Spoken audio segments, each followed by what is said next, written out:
Welcome, everyone, to Higher Moment Mastermind. I'm Shira Lotzar, joined today by Vern Schellinger and Eve Wong, and hopefully Alki Thompson will be able to join us. But we are here, as always, to support you with your job search and answer your questions.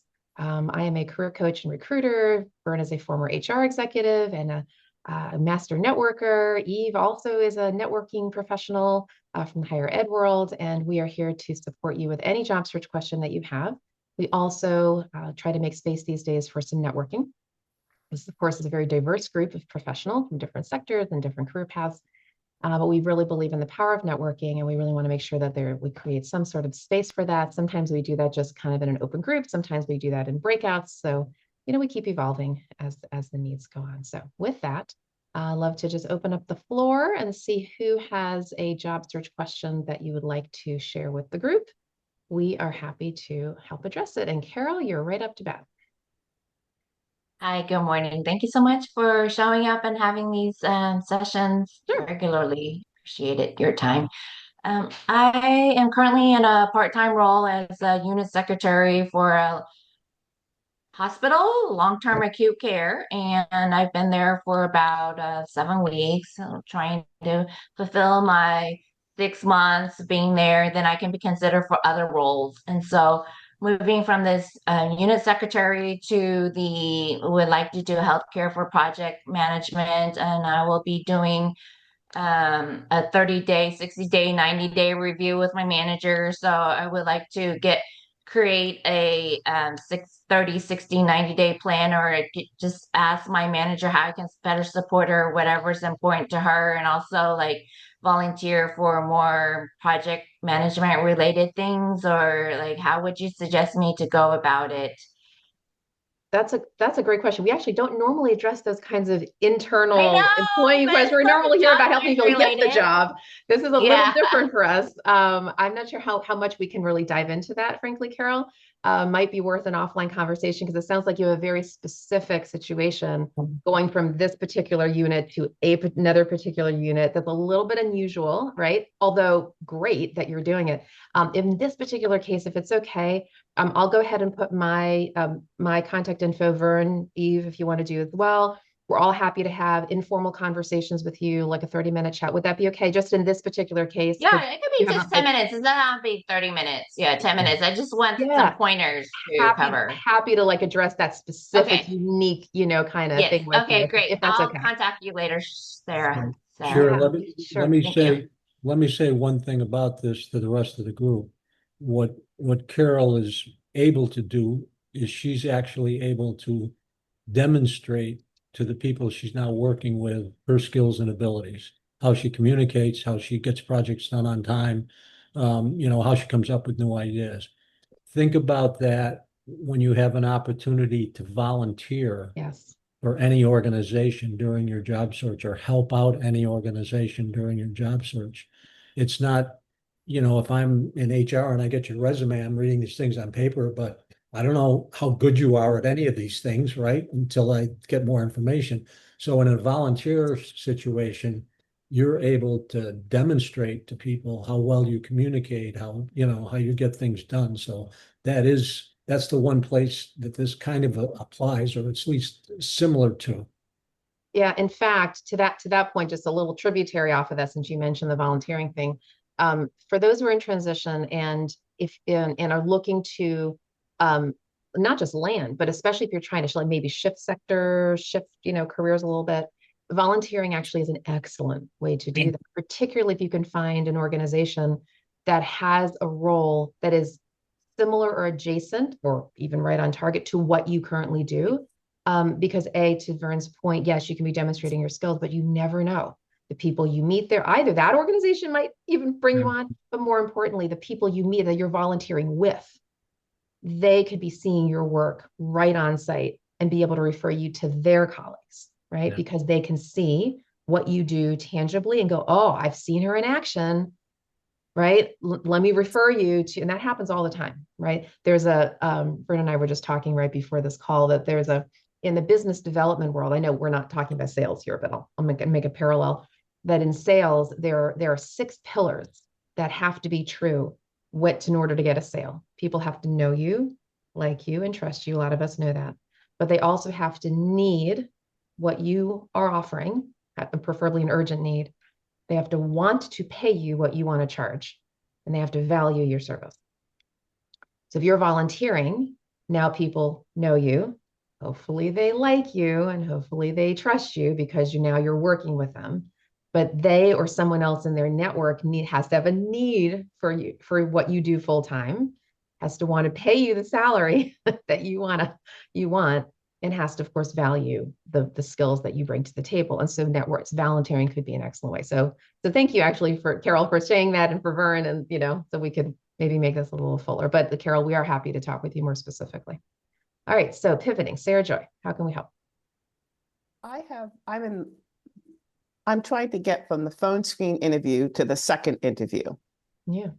And the phone screen was not truly a phone screen. I found out it was the direct hiring manager who spent 40 minutes with me. So it was not really a phone screen because we were looking at each other on Teams. So it wasn't a phone call. Sure. I found that out after I joined the call and asked him if he was the hiring manager. Sure. I would label my interview as a 3 out of 5. The final question that he asked me a specific problem he was trying to solve, and I didn't quite catch on to the exact question, and I answered it sideways. Okay, so I'm up in the air. However, thanks to you, Shara, I have an opportunity to speak with an executive in his chain of command on Tuesday. If I'm going to speak with an executive much more senior in a similar role, like in that larger field, functional field, is there a way in that 30 minutes I can up my chances for possibly getting the second interview? They won't get back on the second interview for at least another week. He made that clear. So making sure that we're all understanding here. So the person I know you're in the HR field. So the person that you initially spoke with actually would be your hiring manager. Precisely. Right? So probably like a director level? Yes. Of sorts. Okay. And then the person that you are now going to have a second level with is more like a VP or a CHRO type of a person? Yes. Okay. And I don't know, I know that I have an informational chat with this individual next Tuesday. I don't know if they are the direct person who will have I would be doing the second interview with, but they can influence that. Sure. So in absence of us all knowing exactly what the job is and all the nuances, here's what I would share, and would just share, of course, with everyone here.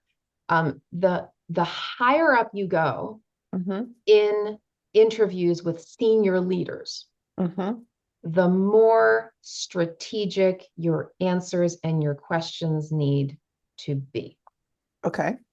Think of it like the top of a mountain. Okay. So the higher up you go on a mountain, the broader the vista is. Okay. The higher up a leader is, an executive is, the broader their perspective is over the whole organization. They see things from a business strategy lens, not a tactical lens. Got it. They care about strategic things. They care about whatever they care about, whether that's, market share or revenue strategy or employee engagement or whatever their thing is. Okay. You got to get into their mindset.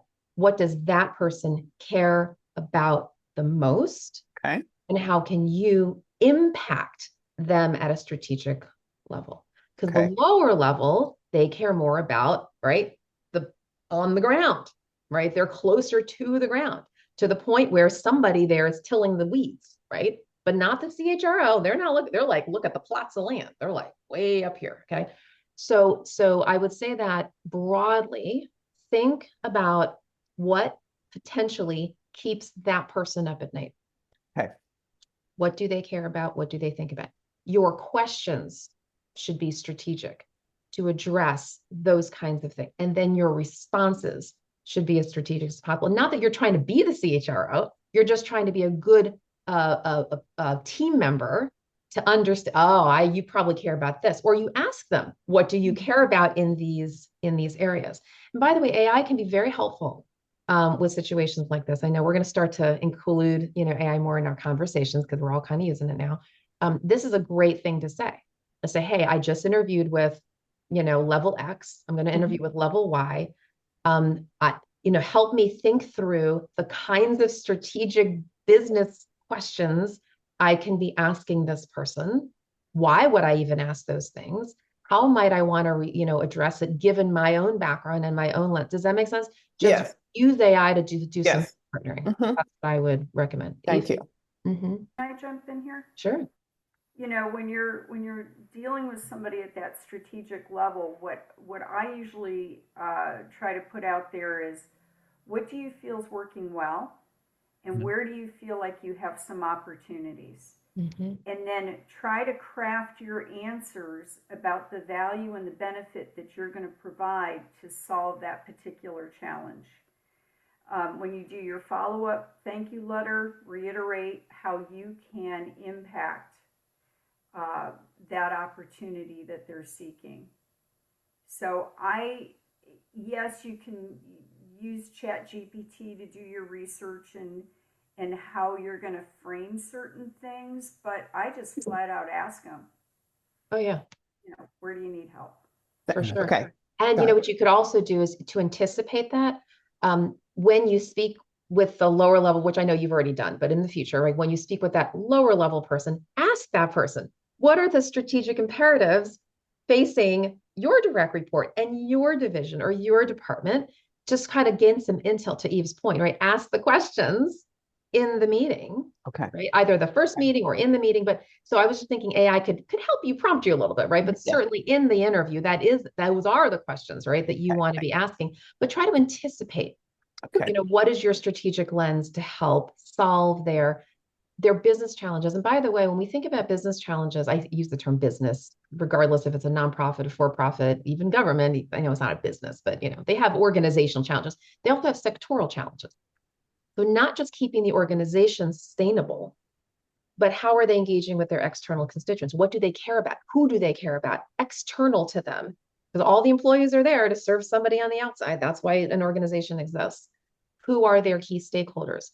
What's keeping them up? And how does your role impact them? Or in this case of HR, you're impacting the employees who then engage with the stakeholders. So like you're one step removed from that. How can you be the best support as an HR business partner, right, to whatever division it is, who's then serving the stakeholders? Thank you very, very much. Yeah. Mhm. What are Also the see what are if they the have, key? I'm sorry, Vern, Go ahead, Eve. Also see, I know in higher education, the strategic plans, multiple year strategic plans are usually posted on the website.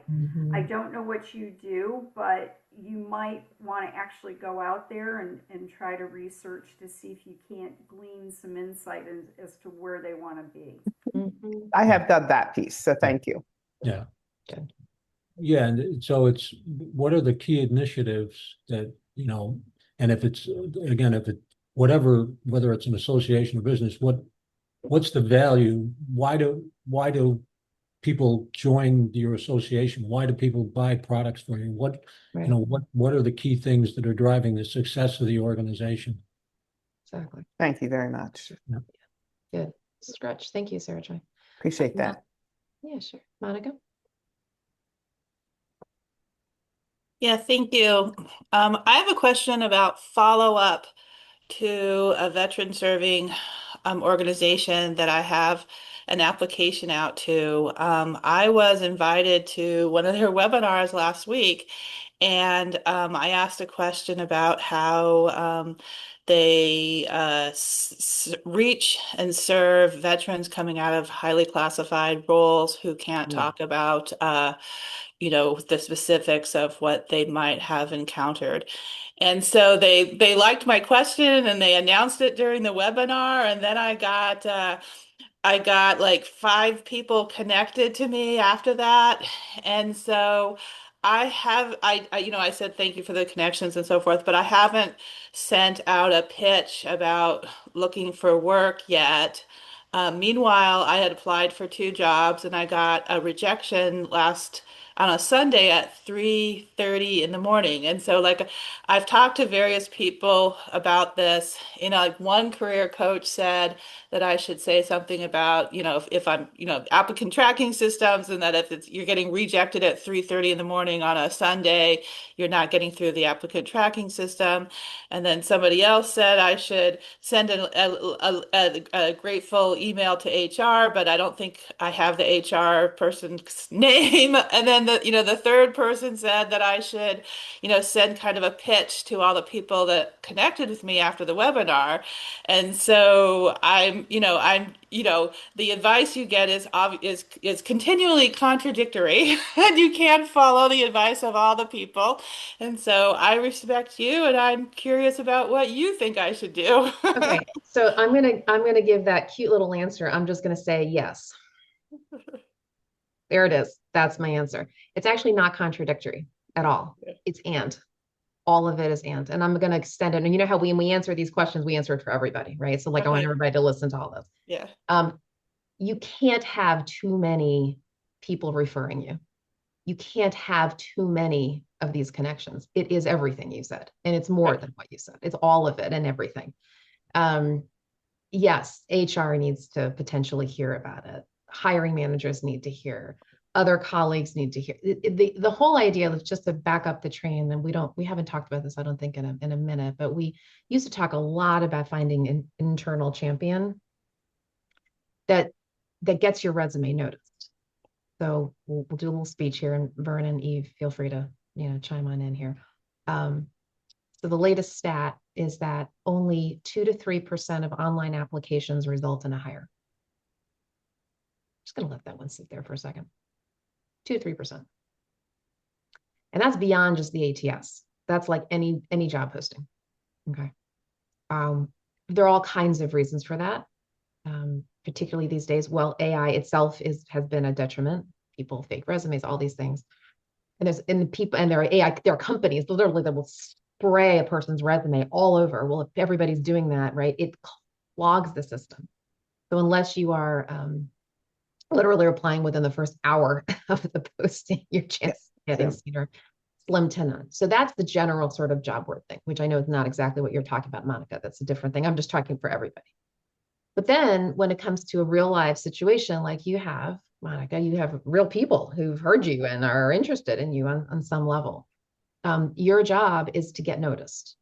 And that can happen in lots of ways and needs to sometimes happen in lots of ways for all kinds of reasons, not the least of which is that people are busy and they don't see things. You send a LinkedIn message, they don't see it. Somebody sends an email, it gets caught in spam. Somebody's busy, they see it, but they forget about it. I mean, it's like we're busy, but everybody's overstimulated now, right? With contacts. So you kind of have to have as many touches as you possibly can have. And so, sure, you can reach out to HR directly. You can also go to LinkedIn. We talk about LinkedIn here. That search bar in the upper left-hand corner of your LinkedIn profile is a hidden in plain sight gold mine. It's a gold mine. It is the access to LinkedIn's database. And you can put in all kinds of things. So for example, Monica, you can put in the name of or if you haven't done this already, put in the name of the organization in that search bar, hit enter, hit the people button, and boom, all of the people who have LinkedIn profiles, if you haven't done this already, right, come up. Yeah, The HR person is going to be in there somewhere.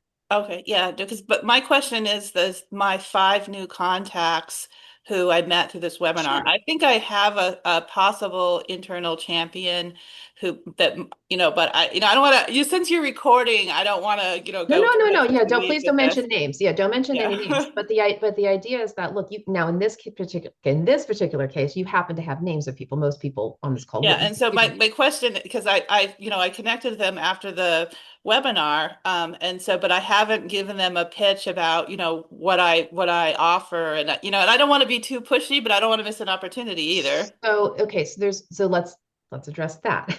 Yeah. You're not being pushy. Yeah. You're offering your services. You're contributing your Right. value. Okay, so you've already built some trust with these folks Right. because you asked a great question, apparently. And so you're connecting with them and actually asking for a Zoom call, asking for a 30-minute chat to follow up and to learn more about their organization and see how you can be helpful is going to be your next step. To say, Okay, hey, so John, great connecting with you on the blah, blah webinar, right? Love to follow up, schedule a 30-minute chat, love to learn more about your organization, see how I can be supportive. And that's it. And just get on that call and have a real networking conversation, during which time you say, oh, and you know what? I'm actually exploring new opportunities. I love your mission. Love to see if I can be supportive. Let's talk about, what's going on there and like just have an organic conversation. You've already built some trust. You've earned the right to have that kind of chat. Okay, but with all five of them, I could. You can do all of it, all five of them. Yeah, yeah, no, I Absolutely. just, yeah, I want to, Yes. I want to do what's, I don't want to come across as overly, No. You're yeah, not, you're no, not being aggressive. You're just having thoughtful yeah, conversations no, with them. Just to say, well, I know I can, yeah, no, Monica, okay, Well, remember when you're having these network calls, right, what I would tell folks is you're not out there begging for a job, mm, right? You're out there having a conversation, you're gathering information, you're sharing information, yeah, but don't beg for the job, mm-mm. no. right? That's not the intent of the networking calls. As Shira said, you're kind of out there fishing for that hidden job opportunity, right? You're not the billboard saying hire me, hire me. I'm not sure I'm coming up with the right words. Shira, you might want to make Yeah. this a little So more eloquent for me. yeah. So think of it this way. I always use the fishing metaphor, right? So it's, you're looking, you have key target fish, right, that you're going right, after. And you're sort of there, dangling yourself in front of them. Okay. Meaning you're not putting the bait right in their mouth. You're like, I'm around you. I'm around you. Your job is to be curious enough about their organizational needs to see if you can be a solution to their problems in whatever way. In whatever right, could be informally, it could literally be a freebie. You're just giving some free advice because colleagues do that all the time. Anyway, so just for the good of it, you're giving them some advice. It could be that they have a little project because you're in transition right now, so you're probably available for project work. They have a little project, then maybe they could use your help with. right, yeah, And of course, a W-2 job. But that's not even the point. The point is you're being helpful. You are, what does Vern always talk about? You're teaching and giving, right? You're teaching about yourself, meaning you're sharing what you have to offer, but you're giving to them. You're giving of yourself. You're learning about them. You're building a relationship. This is what it is. It's all about relationship. If you just had a right, friend, you would say, "Hey, friend, new friend, old friend, what's going on in your life?" And you chat, and they say, "Oh, here's my problems." And Monica's like, "Oh, have you thought about this?" And then you're being helpful. Now, how that help translates into money, like, right. okay, that's another step, but that's not your why of it. Your why of it is really just to see how can you be supportive. Yeah, no, yeah, okay, I appreciate that. And as always, I appreciate your solid advice with the heart and Eve's too. Sure, we're happy to help. Absolutely. All right, ladies and gents, who else has a question? Sarah has a good question. Oh, Sarah Joy? Yes, but I I'll give don't, another. if does anybody else have a Okay, yeah. question before I ask a second question? Anyone else? Okay, go for it.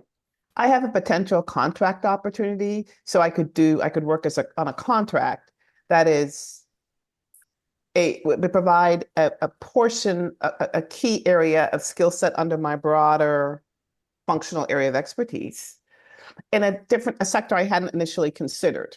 The downside to that is that um, it would take away the time I have for the networking. Like it would be a full-time position, Mhm. and I'm doing a lot of networking. It takes up a lot of time, and I would not have the same time. Yeah. That makes sense. If I'm organized, some of it, but honestly, I'm trying to weigh the pros and cons of Mhm. just going ahead, because when you're in a work environment, you're already making connections. Also, I realize that, and you're building relationships. It's Right. true. Look, you're bringing up a very Not a important. yes, no, but what It's else not, can I I know consider? it's a consideration, and it's actually a consideration, I think, for a lot of people sometimes when you're thinking about, again, yeah, taking on a contract job or any role that will take time away from networking. Look, clearly it's a personal choice. I mean, obviously we Mhm. can't advise And on it's a that. terrible market. So that's yeah. So with that said, if you're going to do that, right, knowing And it's good that you're prescient enough to understand. A lot Mm-hmm. of people don't realize, hey, I get the job and like I don't have to, that. So it's really, honestly, it's really a matter of making the time for the Okay. networking. It's being super intentional. I liken that kind of thing to, let's say you want to go to grad school while you're working. Okay. You're going to siphon off time, evenings and weekends to do your studies, but you're doing it intentionally because you have a program you need to complete. You have to treat networking like a job, like a grad student, like a something, like a project that is important to you, and you're gonna make the time. That could also mean that you take a lunch hours sometimes, right? Could mean that you go before work and have an 8 a.m. or a 7:30 a.m. Zoom call with somebody or whatever, is right for you. And then try to work around it, because you know what? A lot of people are gainfully employed and are trying to network, and they're doing it all the time.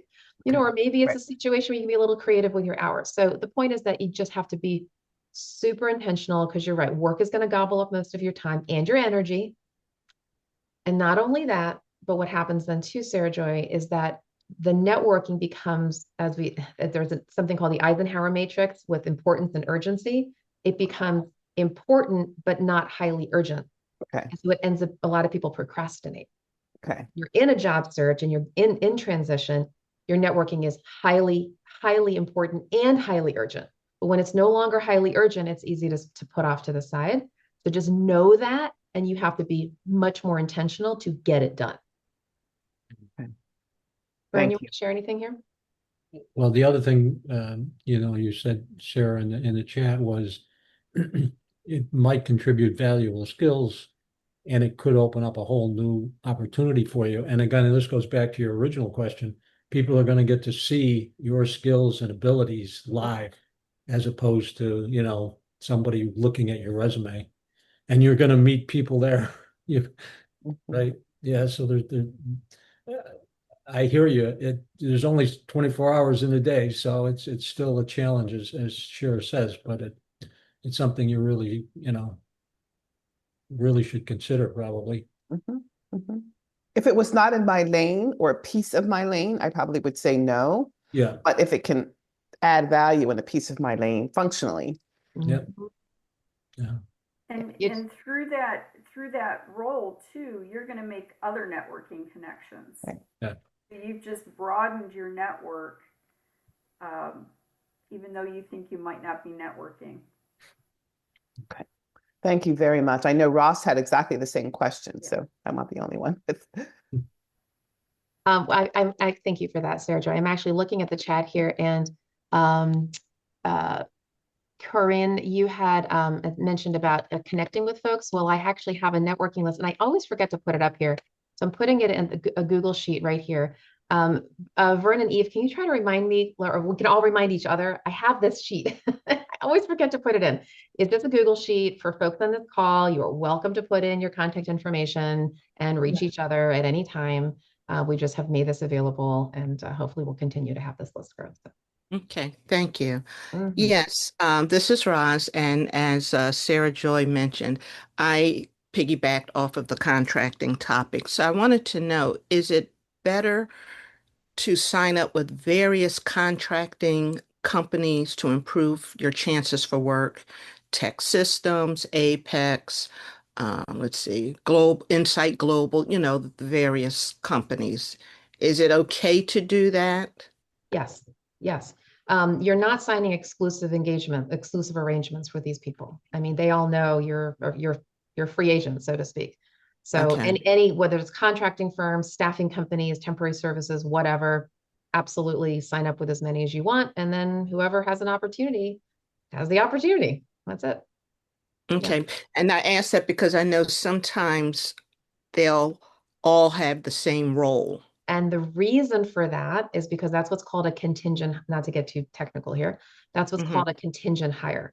That means that the employer is not paying any of these recruiting firms upfront to do the Okay. search. They are Hmm. only paying the recruiting firm who, as we say, procures the hire, the first to procure the hire, meaning whoever, it's a race for them. Whoever Uh-huh. gets to, make the placement first, that's the company that gets the cert. Now, by the way, not all recruiting firms work that way, but there are some that do, and Okay. it's a bit of a hustle. So yes, for sure, you can, Now, if you're, it's funny, if your resume ends up with 3 or 4 of these groups, and 3 or 4 of these groups present you to the employer, Yes. Right. the That's what I was first, going to ask uh-huh, you.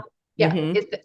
so legally, sorry, I didn't say the right phrase, not to get too technical, but the person, the staffing agency that has the right to the fee is what they call the procuring source of the hire, meaning whichever firm convinced the employer to see you, Oh, okay. that's how it works. They're the ones who are going to get the fee Ah, if you get hired. So okay. So yes, it's not you're the first welcome. one. Not It's the not the first. first, it's the It's the convince. procuring source of the hire. So it's the Ah, person. It's the when the now presumably the first person who presents you, but it's the one where the employer's like, oh, I noticed Roz through company X. So Hmm. likely be the first one, but whoever it is, it's the one that procures the hire. So that they convinced them, and the employer is attaching your name to that firm. That's the procuring source of the hire. Even if my resume is presented 3 times, because I'm only one candidate, but I Which quote, I'm under 3 different okay, staffing that's okay. agencies. They have to work it out themselves. That's not on you anymore. Okay. That happens Okay. all the time with these kinds of staffing firms, and they have to say, wait a second, but I presented the person. Well, hey, the employer's like, I saw it from Jody first, or Jody convinced Gotcha. me to hire, look at Roz, and like, okay, they Okay. have that's a behind the scenes thing. So you don't worry about that. Okay. You just All send right. your resume wherever. Because I normally will turn down, let's say, the second recruiter or agency that reaches out to me, because sometimes you can tell it's the same job. But now that you're telling me, that makes it better for me because I need to get out there because they may look at my resume. No, we're not going to send her to the account manager. Here, I'm sitting back thinking that they're presenting me because I sent them the required documents and all, only to find out that they probably never did pass me on. But if I go with this other agency for the same role, they May may just go ahead they and may present me, and I yeah. might have that Now, opportunity. it is good to do, I will say this, and this is a relational thing. It is good to do full disclosure. So if you Hmm. do apply to that company and you have already applied through another firm, say, look, I have already submitted through, but I don't know what they've done with my resume. If Okay, you're able to present fair me and enough. get me hired, great, that's on you. But I just want to Hmm. let you know my resume is with somebody else as well. That's fine. That's just fair. Perfect. Okay, good response. Thank you. and Mhm. Yeah. piggybacking on what Ross just said, is it possible that you could do one of these contract roles and it could not help you? You can end up in a dead end role of these contract jobs that because you're in them, it starts to pigeonhole you into those roles. Does that make sense? Well, It becomes sure. less of a bridge to the next thing that's really what you want and more of a stuck spiral That down. honestly, to me, that's a broader conversation around most employers are risk averse. So most employers are trying to keep you in the same sphere that you've always been in. Okay. That's more around whether it's a contract role or a full-time role or a permanent role. That's more about you being a good internal networker so Got it. that you can let the right departments know who maybe are adjacent to you or whatever and say, hey, I'm interested in, I want stretch assignments in, I'm looking to grow or move into Got these it. other places. Do that internally. You Got got it. to network really well. Yes. Otherwise, anybody can get pigeonholed. Okay. Yeah. Yeah. Okay. One other comment on contingent firms, as Shira was Thank you.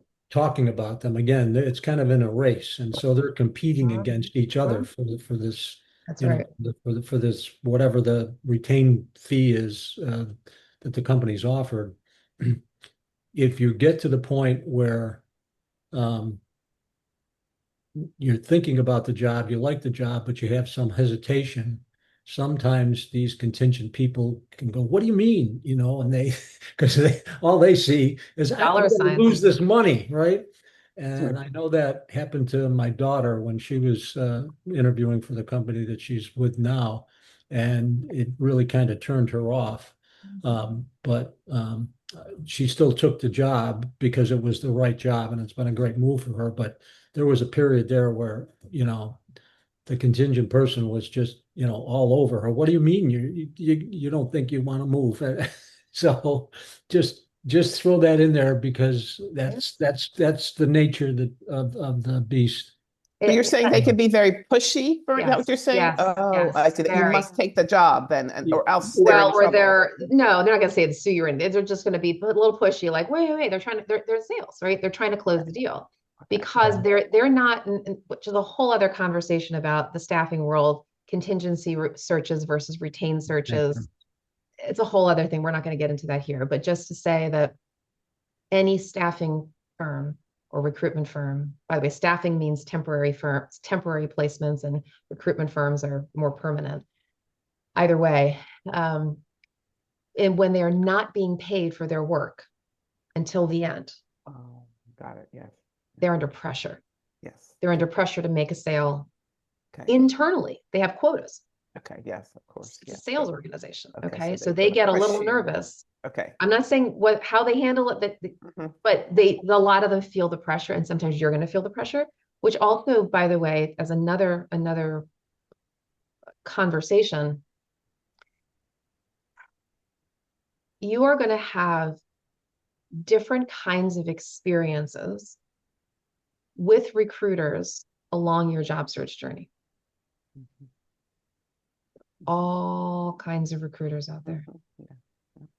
Third-party firms, corporate recruiters, HR people who double as recruiters, hiring managers who don't even have an HR person and they're the recruiter.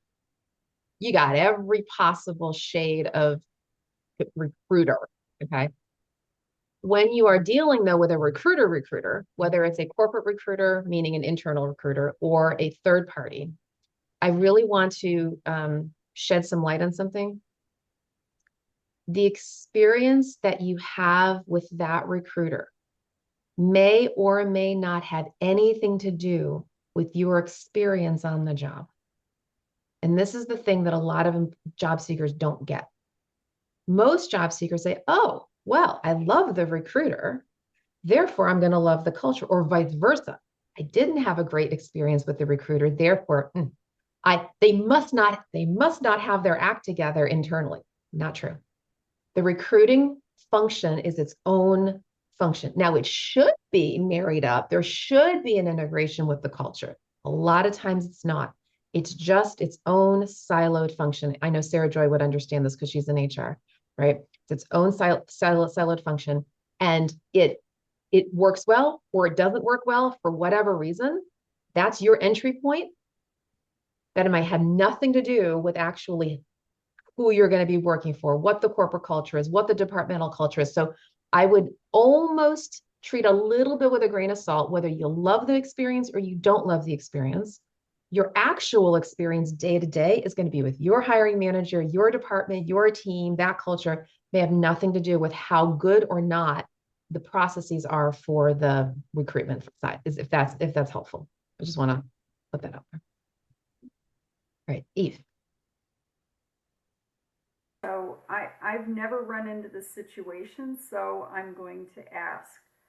I have two different recruiters in the same organization that I'm talking to.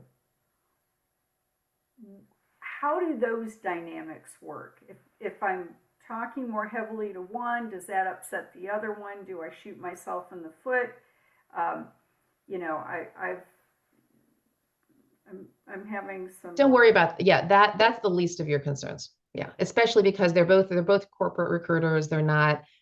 I mean, they might have bonuses, but they're not like competing as much as you might think. I mean, they're okay. Generally speaking more focused on the organization and getting a great hire than anything. If anything, they might be talking to each other and going, "Oh yeah, I'm vetting Eve for this. Oh, you're vetting Eve for that." And they more or less want a better fit. Could there be some competition? Sure. I wouldn't worry about that at all. You just have authentic conversations with both, pursue both if you feel they're both worthy, and let them work that out behind the scenes. So don't worry about that. Okay. Sure, I kind of assumed, but I was just going to put it out there. Yeah, Joshua's got a question in the chat about the resume, and internal advocate said that my resume work descriptions might be a bit bland and doesn't show the impact well enough. Mhm. Any ideas on how to better show that? I think we need more specifics. We do. But before we get to specifics, actually, I'm glad you brought up that word impact. I'm going to give two thoughts on this. First is the whole idea of what a resume bullet should be, and number two, how to use AI. I've been using it a lot more myself, and it can help you. So here's a concept I haven't shared before on this call, but it's good. So thank you, Josh, for prompting this. Many resumes have what we're going to call output bullets. Output. I did this, I did that, I did the 33rd thing, just like job duties. The second level, which are going to be good and a lot better than outputs, are outcomes. So I did this as the output. Here was the outcome. It was a metric, some sort of result. And even more powerful is impact. Here's why it mattered. And when you can do the outcome and the impact together, it's great. So AI can help you with that. So even if you have just sort of what you would consider a generic story, you can say to it, put the bullet in there and go, right, here's what I believe the impact was, just in plain language. Here's what I believe the impact was. If you have a metric, great. A lot of people don't. But you can, even if you don't have a metric like, oh, increase sales by 32%, even if you don't have anything like that, where you can at least say you improved something got better as a result of what you did. Even if you don't have fancy language for it, AI can make it fancy for you. But you got to be strategic. You got to say, I want this. You can say, create an outcome-based resume bullet that also shows the impact of my work in blah, blah, blah. And here's the story. So put the story in there. I use what's called a CAB story, challenge, action, benefit. Some people use STAR, situation, task, action, result. It's all the same. But put your whole story in there, the once upon a time story, and then say, look, create an outcome-based resume, accomplishment story that shows the impact of my work, and then see what it comes up with. And then you can keep adjusting it, based upon what actually happened. But it's important, Josh, to your point, to make it impact-based, but it can also outcome-based. The AI can be super helpful. Does that help?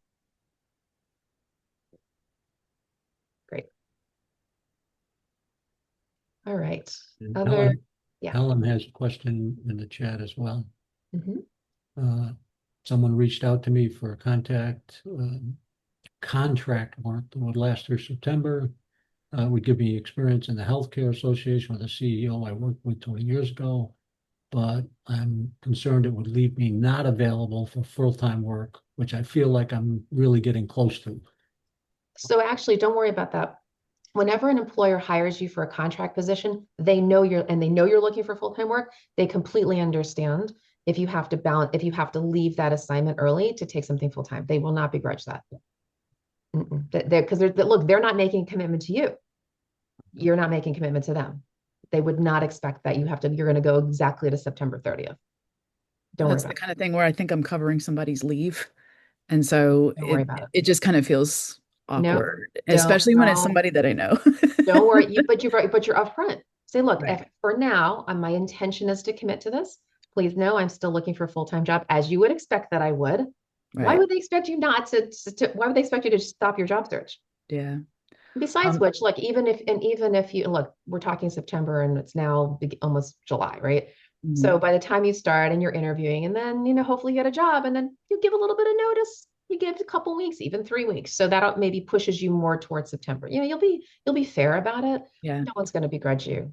Well, the other thing that's complicating it right now is I will find out about a job on Monday. So well, I'm that's different. and I know I'm a finalist, and Sure. it's like one of those things where I absolutely was not going to commit until I find out about that's that. different. That's different. But kind of being aware that I've been a finalist at every job that I've interviewed for this year, like I'm getting close. Like I feel like my interviews are a lot more, they're stronger, I'm more present this morning, accepting because I'm really not feeling well. But I know that the next if I don't get this job, I feel like the next interview is going to be. Well, that's different. Yeah. So Clearly, at I any wouldn't rate, commit at this point. Yeah.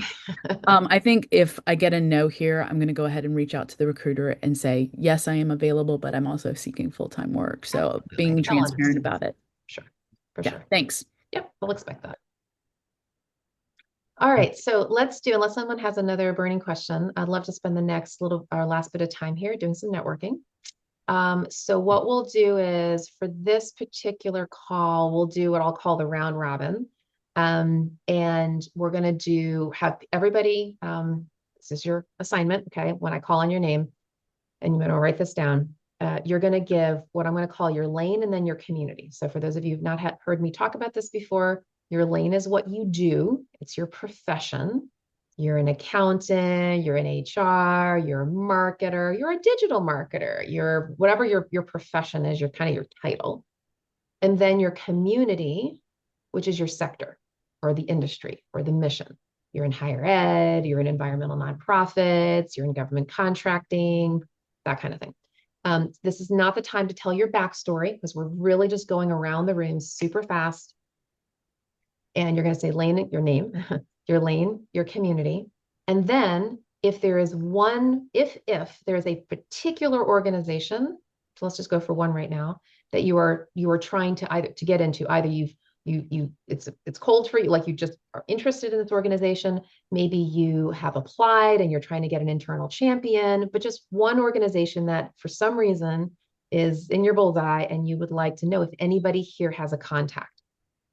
So the way we'll work it is we'll go around the room, your name, your lane, your community. If you have a company or an organization you want a referral in, what I would invite everyone else to do is listen intently to what your colleague is saying. You never know who you know. Maybe you have colleagues in that lane or in that community or in that organization that you could follow up with and have an introduction. And then the last thing I would say is as soon as you're done with your intro, if you feel comfortable, go to the Google sheet and add your information in so that people can follow up with you. And we invite all of you to do Zoom calls with each other after this. You never know. I mean, you might be in completely different lanes and completely different communities, but you might have extended networks that could be helpful where you could go into your own LinkedIn, look at your first level contacts, make some connections for the other person. They can make connections for you. So we really want to encourage offline networking as much as possible. Okay.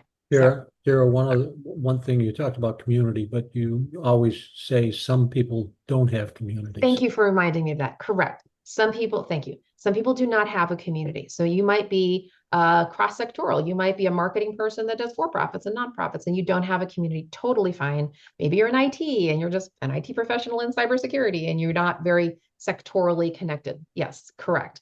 So if you're just a lane person, state your lane and that's it. But if you do have a community, or even an aspirational community, then feel free to mention. But again, because of time, we're not going to go into any stories here. We're not doing like, taking the full 60 seconds. It's quick, really 10 seconds, 15 seconds, and then we're just going to move on. All right. All right. So I'm going to state the names and we're going to go Helen, then Victor, and Eve. Do you want to be included in this since you're in search? Okay. So Helen, Victor, and then Eve. Hi, I'm Helen Mosier. My community, my lane is that I'm an executive leadership in marketing, communications, membership, and operations and governance. In my community is associations and membership nonprofits. Great, thank you. Victor, Eve, and then Monica.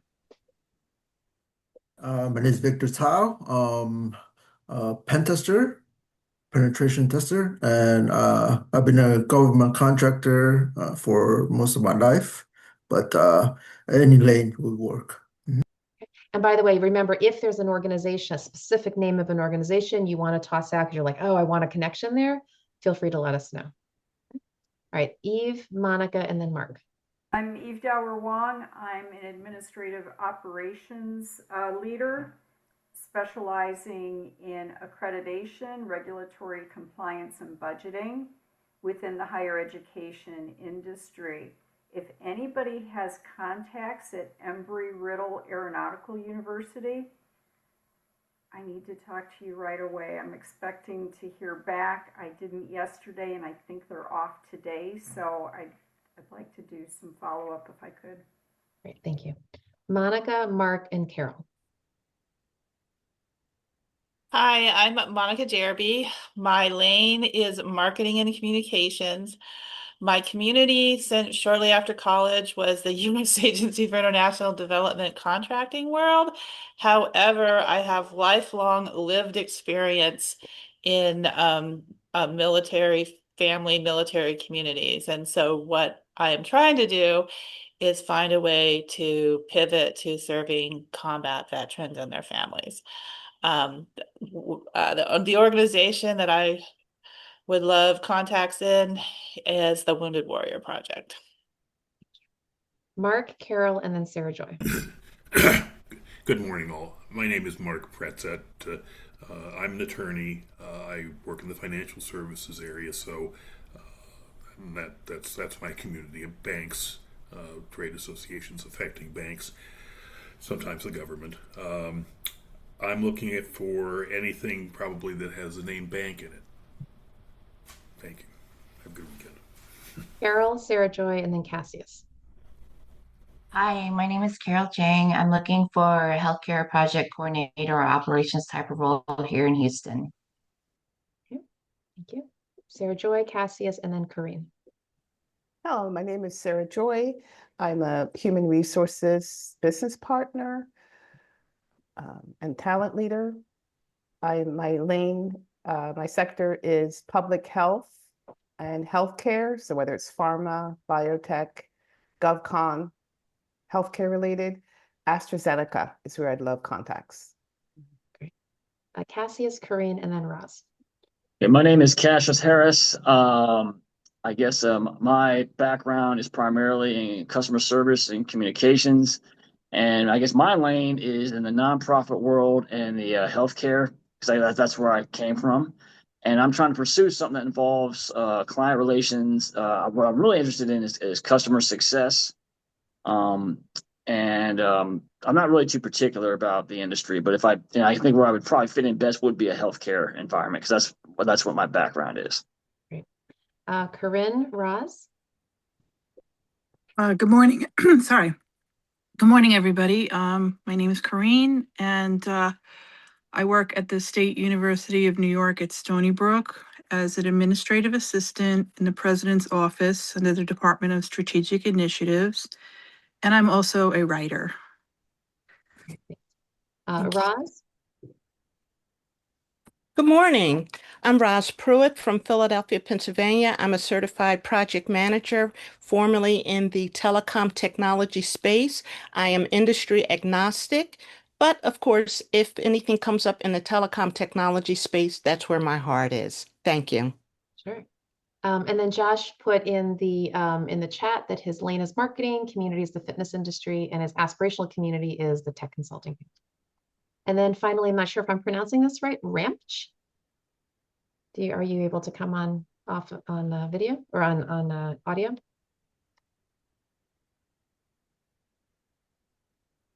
Nope. Okay, no worries. All right, everyone. So before we wrap up, any other last minute questions that we can address on any topic? If someone is not in your tighter community of networks, they're not like your twin, they're not directly in your world, but there's someone that you want to reach out there. Are there any strategies for getting who are ancillary to your direct lane, your direct function? Right. So they're adjacent to your lane. Yes. Yeah. Well, I think really that's kind of and of course it all depends on the person and where they are leveled to you in LinkedIn, right? But I think just in theory, it's going to be, hey, you could literally say it looks like we're in adjacent professions. You can say instead of lanes, adjacent professions, love to explore synergies with you is really how I would do that. And then of course, if in LinkedIn that person is a second level to you, you can name drop one of your or two of your contacts, say you and I are mutually connected through Sally and Jack, Right, but these are people that I'm not connected to. So it's like outside of the first, second, third connection. Oh, they're not even, they're literally outside of, like not even a third level. Yep. Wow. Okay. I'm surprised you're Thanks. actually even able to find them because LinkedIn doesn't go beyond third It's levels. not that I'm finding them on LinkedIn. I meet them other ways. Yeah. I see. Yeah, I got it. Well, in terms of that, Sarah Joy, if it's somebody that you've met once and you pursue it, some of those probably will turn out to be great conversations. Be prepared for kind of the duds, where it won't go anywhere. So. mm, mm. Right. One other quick thing, we talk about networking a lot on this. And in the chat, I put a link to a networking competency assessment. This will actually give you a score on your networking ability. So feel free to take that. If you do, I'll get a copy. And if you want to go over some of your results, I'm happy to do that as well. Excellent. All right. And Monica, did you have another question? Yeah, apologies for my barking dog. Yeah. I just had a quick question about LinkedIn.